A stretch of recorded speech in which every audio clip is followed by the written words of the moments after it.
सकता है अल्कोहल में? कोई बताए इसमें से कौन सा अल्कोहल है? CH3OH है कि C2H5OH?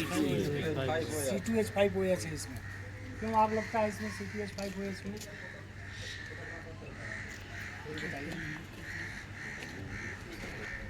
सर। इसमें हाइड्रोकार्बन है, हाइड्रोकार्बन मतलब फ्लेमेबल होता है। अच्छा, हाइड्रोकार्बन की वजह से कार्बन में भी आग लग जाता है। कार्बन में तो आग लगेगी। कोयला कार्बन ही होता है। तो आग आपने जैसे बताया कि टैंकर क्रॉस कर रहा था, रगड़ हो गई, रगड़ से भी आग लग सकता है? जी लग सकता है। मैं हमको जानकारी नहीं हो सकती, रगड़ से भी लग सकता है ना इसमें। इसके अलावा और कौन चीज़ से इसमें आग लग सकता है आपकी फैक्ट्री में?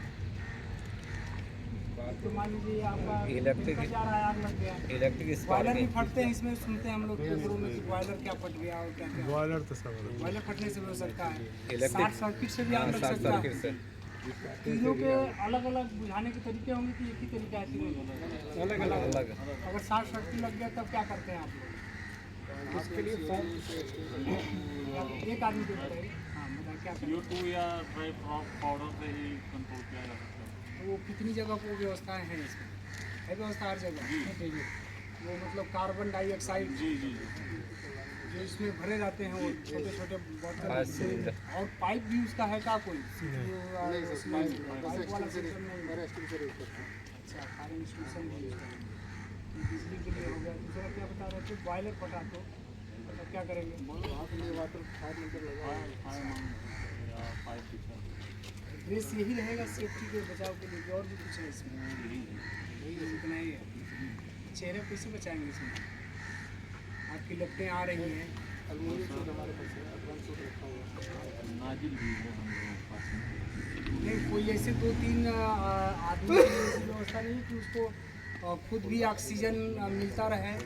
जैसे आप बॉयलर फटा है, पूरा धुआं हो गया, वहाँ से ऑक्सीजन हट गया है पूरी तरह से, उसका मार्किंग नहीं हुआ उसका? सर इंटरनली हम करते हैं उसको करते हैं। वही चीज़ हम जानना चाह रहे थे कि मान लीजिए कोई ऐसी जगह है जहाँ हम खुद ही नहीं जा सकते हैं, तो हमारा आदमी कोई फंसा है तो उसको कैसे बाहर ले आएंगे? तो थोड़ा भी अगर ऑक्सीजन 1-2 लीटर का भी ऑक्सीजन होगा तो आधा एक घंटा तक हम अपना ले आ सकते हैं। ठीक है, आप लोगों को हम लोगों से इसमें बेहतर नॉलेज होगा, चाहे हमारे जो फायर सर्विस के लोग हैं उनको भी बेहतर नॉलेज होगा। हम लोगों का चूँकि वर्किंग दूसरा है, सिविल पुलिस का, हम लोग भी फायर सर्विस का ही काम होता है, हम लोग भी इन्हीं का सहारा लेते हैं, क्योंकि इनकी स्पेशल ट्रेनिंग फायर सर्विस की अलग होती है, पुलिस की ट्रेनिंग अलग होती है। जो बेसी होता है जब हम लोग रिक्रूट होते हैं उसी समय से दोनों की ट्रेनिंग अलग अलग हो जाती है। पहले तो इनकी भर्ती भी अलग से होता है, अभी भी भर्ती अलग से होती है, साथ में ही हो रहा है। और पुलिस PSC और फायर सर्विस सब एक साथ हो रही है। पहले क्या होता था, पुलिस की अलग भर्ती होती थी, PSC की अलग होती थी, फायर की अलग होती थी। अब तो भर्ती बोर्ड बन गया है तो तीनों का रिक्रूटमेंट एक साथ कर रहा है। बशर्ते इनके जब इनको डिप्लॉयमेंट हो जाता है कि आप फायर सर्विस में चले गए, आप PSC में चले गए, आप पुलिस में, तो ट्रेनिंग सेंटर अलग अलग बने हुए हैं। तो इनको बेसिकली जो 9-10 महीना का ट्रेनिंग होता है इसी का होता है। मान लीजिए 3 मंजिल 4 मंजिल तक है चढ़ना, तो इनको उसमें ज़्यादा प्रैक्टिस से चढ़ने के लिए कैसे 3 मंजिल पर जाकर आगे जाएंगे, कैसे जंप करेंगे, कैसे सीढ़ी लगाएंगे, कैसे पाइप ले जाएंगे, और हर तरह की आग को कैसे बुझाएंगे, इनकी अलग प्रैक्टिस है। पुलिस का अलग वर्क है, हमारा काम कानून व्यवस्था, लाइन ऑर्डर और क्राइम मेंटेन करना, क्रिमिनल्स को पकड़ना, एक्सीडेंट होने पर वहाँ पर जाना, ये दिन भर का हम लोग का अलग प्रैक्टिस है। लेकिन ये है कि जब कोई ऐसी वारदात होती है आग जनी की या आग लगने की, तो हम लोग तुरंत कॉल करते हैं, ये लोग मौके पर आते हैं, इन लोगों का सहयोग करते हैं हम लोग, और ये लोग अपने हिसाब से उसका सीखे हुए तरीके से आग पर काबू पाते हैं। ये मॉक ड्रिल का उद्देश्य भी यही है कि हम अपने को एक विषम परिस्थिति, विषम समय के लिए तैयार रखें कि कभी ऐसी परिस्थिति आ जाए तो हम लोग उसमें अपना योगदान दे सकें। बाकी ये चीज़ें तो परिस्थिति जन्य होती हैं, जिस तरह की आग है, कहाँ पर आग है, और उस समय हमारा बुद्धि विवेक या हमको जो लीड कर रहा है वो कैसा लीड कर रहा है, लीडर की भूमिका मेन हो जाती है। जैसे आप 10-20 लोग हैं तो एक आप लीडर हैं, तो क्या आप इनको ऑर्डर देते हैं किस तरह से आग बुझाने का। तो परिस्थितियाँ सबकी अलग अलग होती है। उस परिस्थितियों में केवल अपने पर धैर्य बनाए रखना, पेशेंस कायम रखना सबसे महत्वपूर्ण होता है। जब कोई बड़ी आपदा विपदा आती है तो उस समय मनुष्य का विवेक उड़ जाता है, किम कर्तव्य विमूढ़ हो जाता है आदमी। उसमें अपने को 10 सेकंड तक अपने सांस को रोकना है, सोचना है। 10 सेकंड में कुछ नहीं बिगड़ रहा है, लेकिन 10 सेकंड में अपनी प्लानिंग तैयार करना है। एक अच्छे लीडर का यही कर्तव्य है कि किसी भी बड़ी घटना पर अपने आप को पहले नियंत्रित करे, अपने को ना घबराए, अपने को किम कर्तव्य विमूढ़ ना कर दे, अपने को होपलेस ना कर दे। लीडर अगर होपलेस हो जाएगा, किम कर्तव्य विमूढ़ हो जाएगा तो अपनी टीम को लीड नहीं कर पाएगा। वहाँ पर सबसे महत्वपूर्ण हो जाता है कि लीडर अपने को समझ से काम ले, अब तब टीम को आदेश दे कि तुमको ये करना है। जल्दीबाजी में टीम को कोई निर्णय लेने के लिए ना छोड़ दे, तुम वहाँ चले जाओ, तुम वहाँ चले जाओ, उसके बाद अपने निर्णय को उसको पछताना ना पड़े। तो 10 सेकेंड, 2 मिनट, 4 मिनट जितना सोचना समझना हो, तो जो होने वाला है वो हो गया है। आग लगनी है, लग गया है, कोई मरना है, मर गया, मरना है, मर गया। और सोच समझ के निर्णय ले, उसी में तुरंत अपने ही टीम में से तुरंत कर दे कि भाई आप जो है ऐसा करो, आप फायर सर्विस को फ़ोन करो, आप भाई ऐसा करो, आप अस्पताल को फ़ोन करो, आप ऐसा करो, आप कंट्रोल रूम को फ़ोन करो, DCR को, डिस्ट्रिक्ट कंट्रोल रूम को फ़ोन करो। आप जो है किसी को रिपोर्ट किए कि आप ऐसा करिए कि हम लोगों के भी जो हेड हैं या इस फैक्ट्री के जो मालिक हैं, मैनेजर हैं, GM हैं, उनको आप फ़ोन करो। सबको तुरंत काम डिस्ट्रैक्ट, तुरंत सबको एक ही तरफ मत झोंक दीजिए सब लोग आग बुझाएं। सभी लोगों को लगा देंगे आग बुझाने में, कोई काम नहीं होगा। आपको एकत्रित भी करना है, क्योंकि आग बुझाने के बाद जो परिस्थितियाँ उत्पन्न होगी, चाहे मानव संपदा का नुकसान हो, चाहे ये वस्तुओं का, सामान का नुकसान हो, सबको अलग अलग मैनेज करना पड़ता है। मजदूर मरते हैं इसमें, मजदूर यूनियन आप लोगों का जो होगा वो अलग तांडव मचाएगा, गांव वाले अलग तांडव मचाएंगे, एक लाइन ऑर्डर क्रिएट होगा। उसमें हर परिस्थितियों पर आपको गौर करना है कि हम कहाँ से फोर्स मंगा लें, थाने को कौन सूचना देगा। कंट्रोल रूम का नंबर कितने लोगों को याद है यहाँ पर? जो डिस्ट्रिक्ट कंट्रोल रूम है, कंट्रोल रूम का नंबर क्या है? कैसे आप फ़ोन करेंगे कंट्रोल रूम? सब जगह बोर्ड लगे हुए हैं। हाँ, सब जगह बोर्ड लगा रखे हैं। बोर्ड लगा रखा है। मान लीजिए बोर्ड के पास आप नहीं है तो आपके मोबाइल में तो होना चाहिए नंबर। बोर्ड पर खोजेंगे आप, तो सभी लोग अपना मोबाइल निकालिए अभी, जिसके पास भी है अपना मोबाइल निकालिए।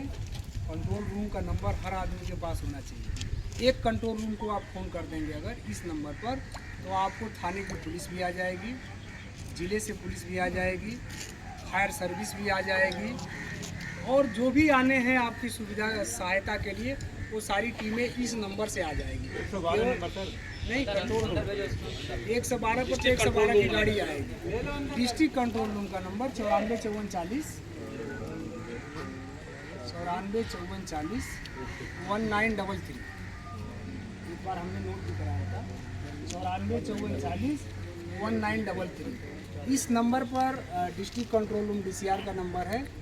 जब ही आप फ़ोन करके अपनी प्रॉब्लम यहाँ से बताएंगे फैक्ट्री की, वो तुरंत हमको भी इन्फॉर्म करेंगे, वो CO को इन्फॉर्म करेंगे, SP को इन्फॉर्म करेंगे, DIG को इन्फॉर्म करेंगे, फायर सर्विस को इन्फॉर्म करेंगे। जितनी सर्विसेज पुलिस की चारों तरफ से प्रोवाइड है, वो सबको इनकी रिस्पॉन्सिबिलिटी है कि बड़ी घटना पर, जहाँ पर मरने मराने वाली बात है, जहाँ पर जलने जलाने वाली बात है, सबको ये इन्फॉर्म कर देंगे। तो आपका आधा काम यहीं से निपट जाएगा। एक बार और सुन लें, 94 54 1933 9454401933। ये डिस्ट्रिक्ट कंट्रोल रूम का नंबर है। ठीक है, क्लियर हो गया सबको? ये नंबर तो याद रखना ही रखना है। 112 इस फैक्ट्री के लिए, आगजनी जैसी घटना के लिए उपयोगी नहीं है। इसमें आपको 112 पर कॉल नहीं करना है।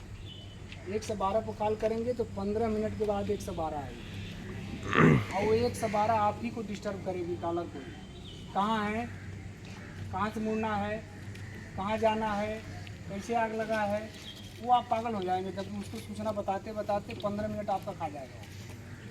क्योंकि वो गांव के लिए पार्टिकुलर व्यक्ति टू व्यक्ति के लिए, वो आपातकालीन सेवा है कि व्यक्ति टू व्यक्ति के लिए अगर लोगों में झगड़ा हो गया, किसी का कोई पर्स या मोबाइल या पैसा छीन के लेके भाग गया, कहीं रोड एक्सीडेंट हो गया, कहीं गांव में मारपीट हो गई, गांव में कहीं आग लग गई, तो उसके लिए 112 है कि तत्काल 10 से 12 मिनट में वो पहुंच जाएगी। 112 पहुंचने के बाद फिर जो है लोकल पुलिस को इन्फॉर्म करती है, मैंने हमको इन्फॉर्म करती है कि यहाँ हमारे नियंत्रण से बाहर है, फोर्स नहीं है। तो फिर हमारे यहाँ से फोर्स जाती है, घंटों लग जाता है कार्रवाई में।